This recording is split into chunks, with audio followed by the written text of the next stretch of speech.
A Mind of Pure Gold. July 1958.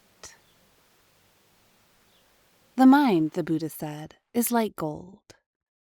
An impure mind is like gold adulterated with various minerals that will make it hard and unmalleable. Before it can be put to use in any way, it first has to be melted down, and its impurities, the various adulterations, removed completely.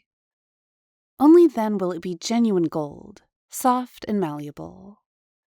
Our mind, which is adulterated with various preoccupations, first has to be put into shape, and its impurities, its various defilements, completely removed.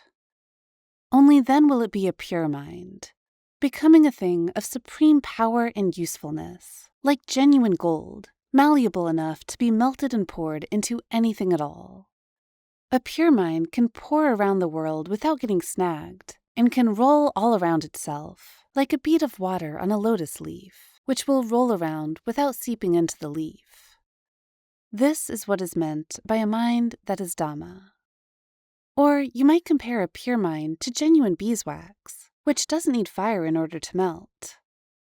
No matter how large or small a lump it may be, all it needs is a little sunlight, or just the warmth of your hand, and it will be soft and malleable enough for you to form into any shape at all. A pure mind can be put to every sort of use in line with your aspirations in just the same way. This is why the Buddha taught that every sort of achievement depends completely on the power of the mind. Things that are genuine or pure, even though they may be small, can give rise to enormous results. Just as a piece of genuine paper money, a tiny slip of paper with a state seal can be put to use in all sorts of ways. But if it's newsprint, even a bushel of it won't be able to buy a thing. In the same way, a pure mind, even if we can make it pure for only a little while, can give results way in excess of its size. People who are really intent on purifying the mind may even lift themselves over and beyond the world. So we're taught that people whose minds aren't pure, regardless of whether they've given donations or observed precepts by the tens or hundreds of thousands, may not escape going to hell. At best, they may make it back only as human beings. A mind adulterated with bad preoccupations will have to go to a bad born. A mind adulterated with good preoccupations is bound for a good born, as a heavenly being. A pure mind, though, will go above and beyond all this. For this reason, you should focus on watching only your mind.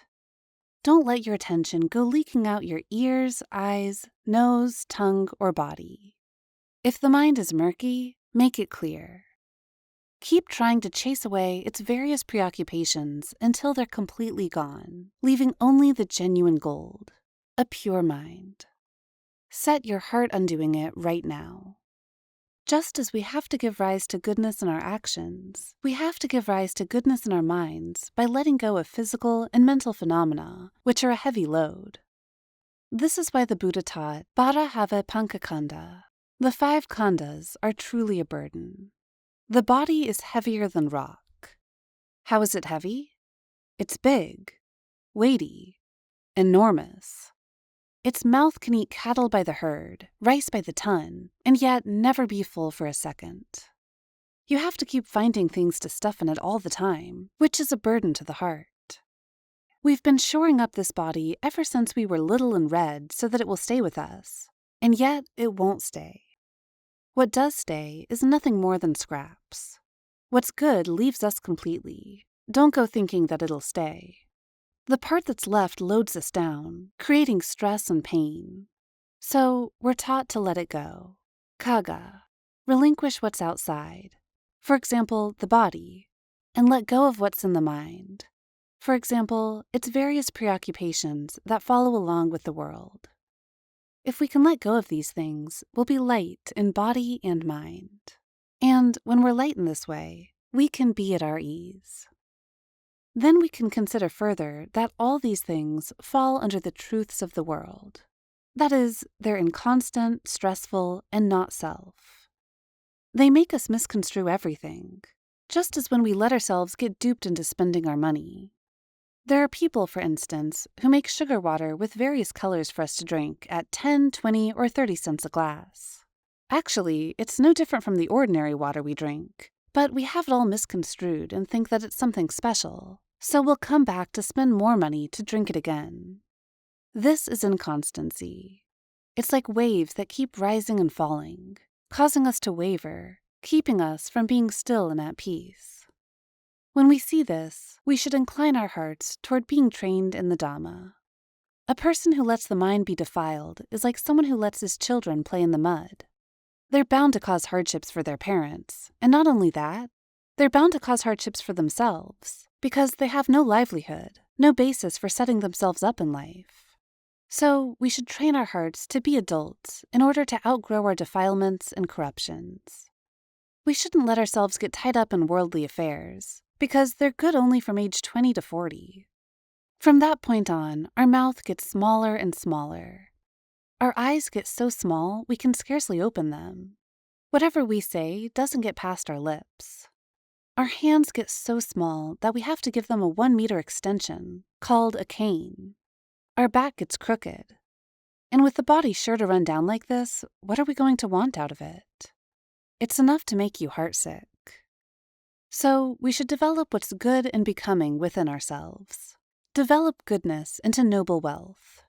In other words, relinquishment, kaga, and virtue, sila, are 2 things we should foster in our hearts so that we can begin to grow up, unfold, and go beyond being children. Once we've reached the middle of life, things start getting shorter and shorter, so we're taught not to be complacent. Whatever will give rise to knowledge, we should stir ourselves to pursue, like a child who studies math without playing truant or thinking only of fun and games. Such a child is sure to have a high level of knowledge in the future. People in this world, even though they may be 80 years old, if they stay sunk in worldly matters, are still children. Relinquishment and virtue. Once we give rise to these things, we're headed for adulthood. Otherwise, we're still children. So we shouldn't let the heart settle on things that aren't good for it.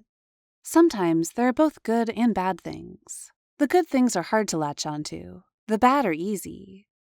If we give our children free rein to go playing, they'll, for the most part, bring us nothing but trouble. Sometimes they hang around doing nothing at all, and yet come back with other people's belongings in their pockets. In other words, sometimes other people do something, and yet we let it get stuck in our hearts. This is being infantile. Our minds are a mess of defilements, which is why we're said to be children. So we should consider things carefully. Whatever will benefit us, we should take an interest in. If a poor person wanders shiftlessly about, nobody pays any mind. But if a rich person behaves that way, people really despise it. In other words, we shouldn't let our hearts go lurking about in shoddy or unwise preoccupations. We have to practice tranquility meditation to make the mind still. That's when we'll begin to enter adulthood.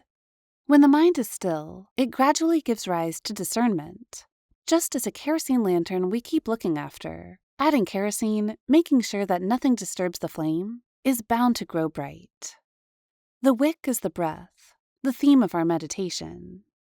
The effort we make is like the kerosene.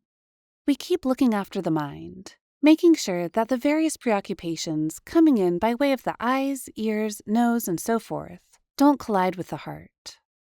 The mind will become bright and dazzling, like the wick of a kerosene lantern that we keep fed with fuel, and whose burnt parts we keep scraping away.